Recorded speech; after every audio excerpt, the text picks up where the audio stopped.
तो मित्रों, यह बर्बरीक की कथा का तीसरा और अंतिम भाग आपके समक्ष मैं लेके आया हूं। मेरा उद्देश्य आपके मनोरंजन के साथ साथ सत्य घटनाओं से परिचित भी कराना है।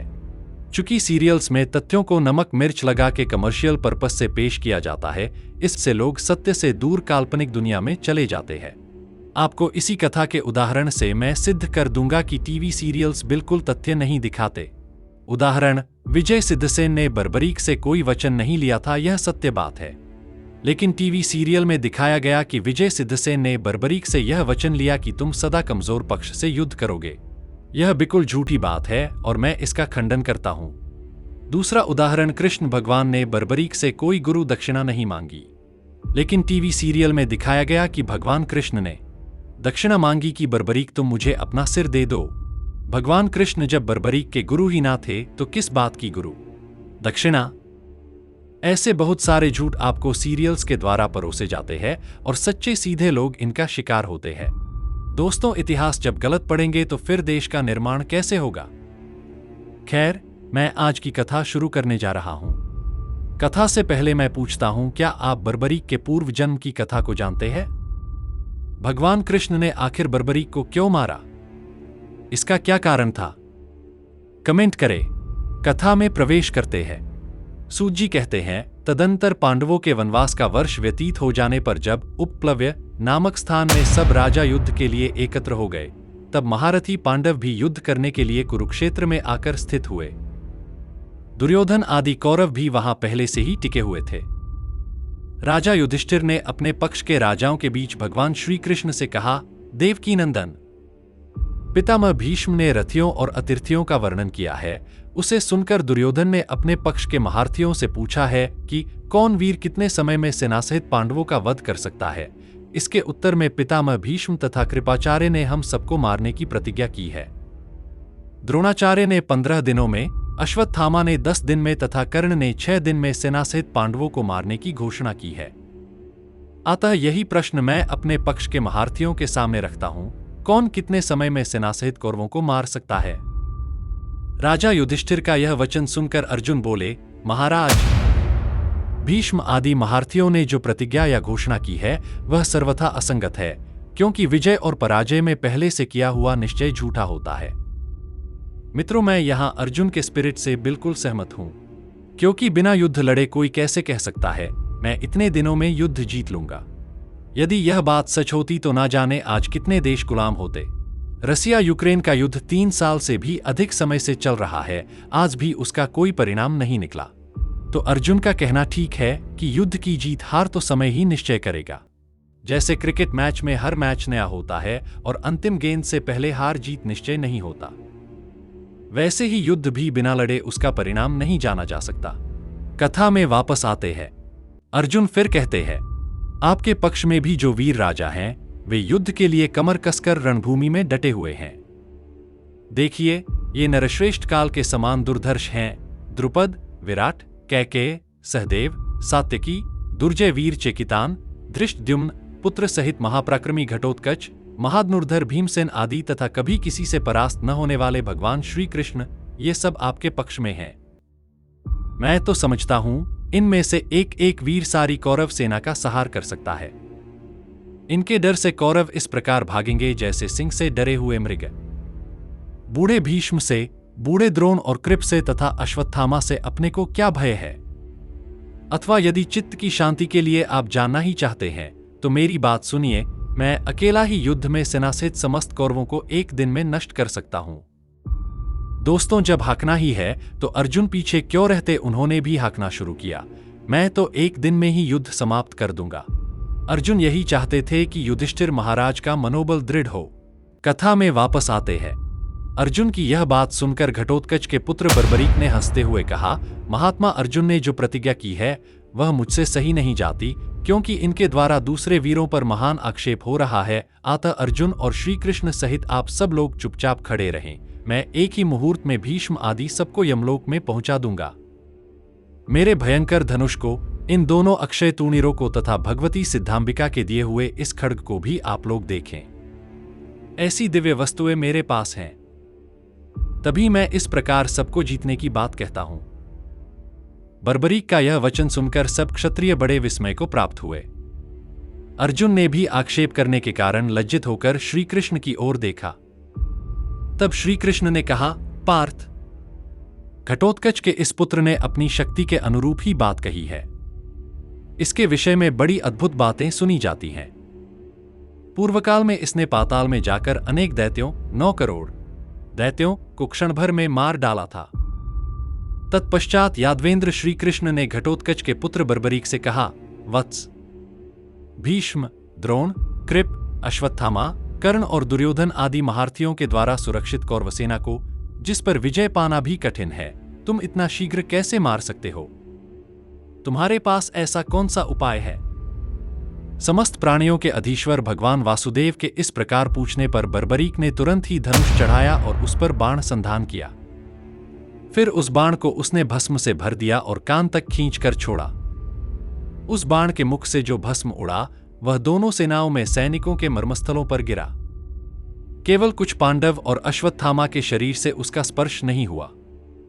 यह कर्म करके बर्बरीक ने पुनः सब लोगों से कहा, आप लोगों ने देखा, इस क्रिया के द्वारा मैंने मरने वाले वीरों के मर्मस्थान का निरीक्षण किया है।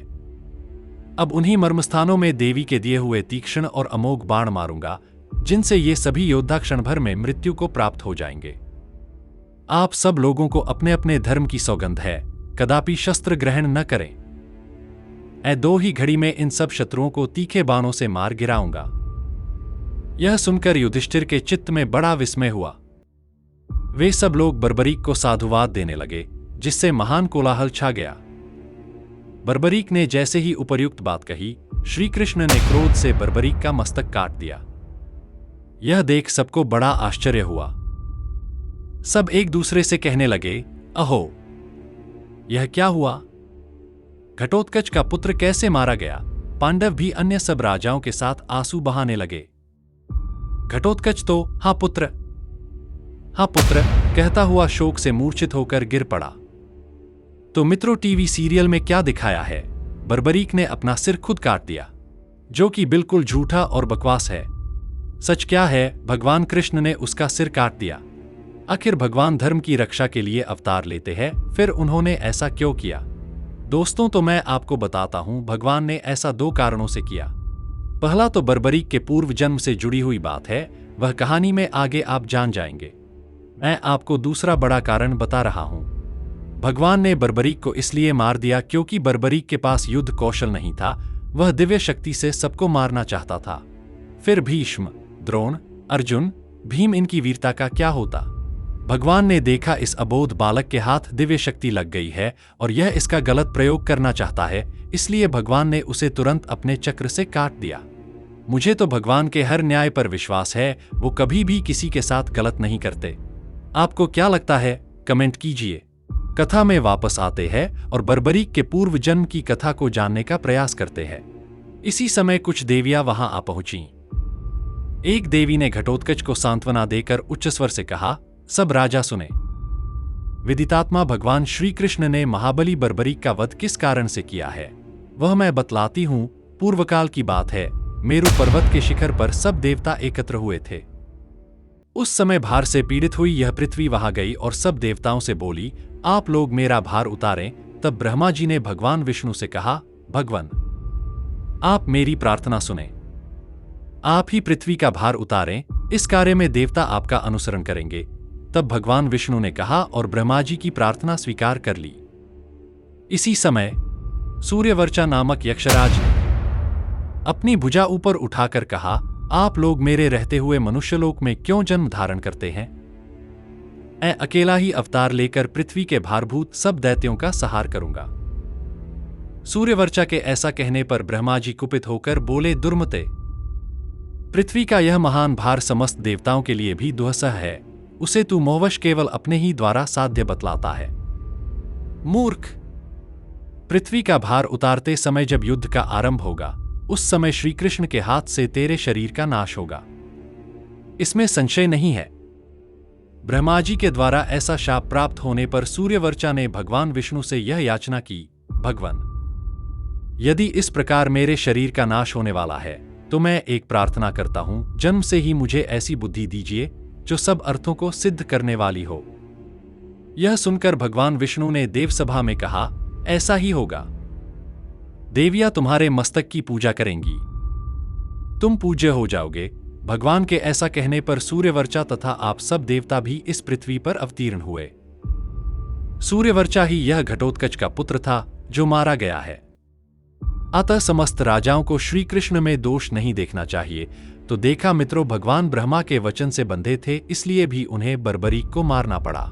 तो भगवान कभी जीवों की अवंति नहीं, उन्नति ही चाहते हैं। तो भगवान ने बर्बरीक को मार के धर्म की रक्षा कर गए। आगे कथा में वापस आते हैं। श्री भगवान बोले, राजाओं, देवी ने जो कुछ कहा है वह निःसंदेह वैसा ही है। मैंने देव समाज में सूर्यवर्चा को जो वर दिया था उसका स्मरण करके ही गुप्त क्षेत्र में देवी की आराधना के लिए मैंने इसे नियुक्त कर दिया था। राजाओं से ऐसा कहकर भगवान श्री कृष्ण फिर चंडिका से बोले, देवी, यह भक्त का मस्तक है, इसे अमृत से सींचो और राहु के सिर की भांति अजरमर बना दो। देवी ने वैसा ही किया। जीवित होने पर उस मस्तक ने भगवान श्री कृष्ण को प्रणाम किया और कहा, मैं युद्ध देखना चाहता हूं, इसके लिए मुझे अनुमति मिले। तब भगवान श्री कृष्ण ने मेघ के समान गंभीर वाणी में कहा, वत्स, जब तक यह पृथ्वी, नक्षत्र, चंद्रमा तथा सूर्य रहेंगे तब तक तुम सब लोगों के द्वारा पूजनीय होगे। अब तुम इस पर्वत शिखर पर चढ़कर वहां रहो, वहीं से होने वाले युद्ध को देखना। भगवान वासुदेव के ऐसा कहने पर समस्त देवियां आकाश में जाकर अंतर्धान हो गईं। बर्बरीक का मस्तक पर्वत शिखर पर स्थित हो गया। उसका शरीर जमीन पर था। उसका यथाविधि संस्कार कर दिया गया। मस्तक का कोई संस्कार नहीं हुआ। तत्पश्चात कौरव और पांडवों की सेनाओं में भयानक संग्राम छिड़ गया जो लगातार 18 दिनों तक चला। युद्ध में द्रोण और कर्ण आदि सब वीर मारे गए। 18 दिनों बाद निर्दयी दुर्योधन भी मारा गया। तब अपने बंधु बांधवों के बीच में धर्मराज युधिष्ठिर ने भगवान श्री गोविंद से कहा, पुरुषोत्तम, इस महान संग्राम सागर से आपने ही हम लोगों को पार उतारा है। हे नाथ, हे हरे, हे पुरुषोत्तम, आपको नमस्कार है। मित्रों, अब यहां बड़ा ही इंटरेस्टिंग घटना होने वाला है। युद्ध खत्म होने के बाद पांडव पक्ष के भीम को भ्रम हो गया कि यह युद्ध तो मैंने जीता। भीम के भ्रम को बर्बरीक का कटा सिर ही तोड़ेगा। चलिए कथा में वापस आते हैं। भीमसेन बहुत भोले थे। उन्हें धर्मराज की यह बात कुछ भारी लगी और उन्होंने तनिक असहिष्णुता के साथ युधिष्ठिर से कहा, राजन, धृतराष्ट्र के पुत्रों को मारने वाला तो यह मैं भीम हूं। आप मेरा तिरस्कार करके पुरुषोत्तम पुरुषोत्तम कहकर कृष्ण की इतनी बड़ाई क्यों कर रहे हैं? धृष्टद्युम्न, अर्जुन, सात्यकी और मैं, जिन लोगों ने युद्ध में पराक्रम दिखाकर विजय पाई, उन्हें छोड़कर आप ऐसा क्यों कह रहे हैं? भीमसेन की यह अनुचित बात सुनकर अर्जुन से नहीं रहा गया। अर्जुन बोले, भाई भीमसेन जी, राम राम, आप ऐसा बिल्कुल न कहिए। आप जनार्दन श्री कृष्ण को यथार्थतः जानते नहीं हैं। मेरे, आपके या किसी भी अन्य वीर के द्वारा शत्रु का वध नहीं किया गया है। युद्ध के समय मैं सदा देखता था कि मेरे आगे आगे कोई एक पुरुष शत्रुओं को मारता हुआ चला करता था। मुझे पता नहीं वह कौन था। अर्जुन की बात सुनकर भीमसेन बोले, अर्जुन, तुम निश्चय ही बड़े भ्रम में पड़े हो। भला युद्ध में दूसरा कौन शत्रुओं को मारता? तथापि यदि तुम्हें विश्वास न हो तो चलो, पर्वत शिखर पर स्थित पौत्र बर्बरीक के मस्तक से पूछ लें, उसने तो सारा युद्ध देखा ही है। इतना कहकर भीम ने वहां जाकर बर्बरीक से पूछा, बेटा, बताओ, इस युद्ध में कौरवों को किसने मारा है? बर्बरीक ने कहा, मैंने तो शत्रुओं के साथ केवल एक पुरुष को युद्ध करते देखा है। उस पुरुष के बाईं ओर 5 मुख थे और 10 हाथ थे, जिनमें वह शूल आदि आयुध धारण किए हुए था। उसके दाहिनी ओर 1 मुख और 4 भुजाएं थीं, जो चक्र आदि अस्त्र शस्त्रों से सुसज्जित थीं। उसके बाईं ओर के मस्तक जटाओं से सुशोभित थे और दाहिनी ओर मस्तक पर मुकुट झलमला रहा था। उसने बाईं ओर भस्म धारण कर रखी थी तथा दाईं ओर चंदन लगा रखा था।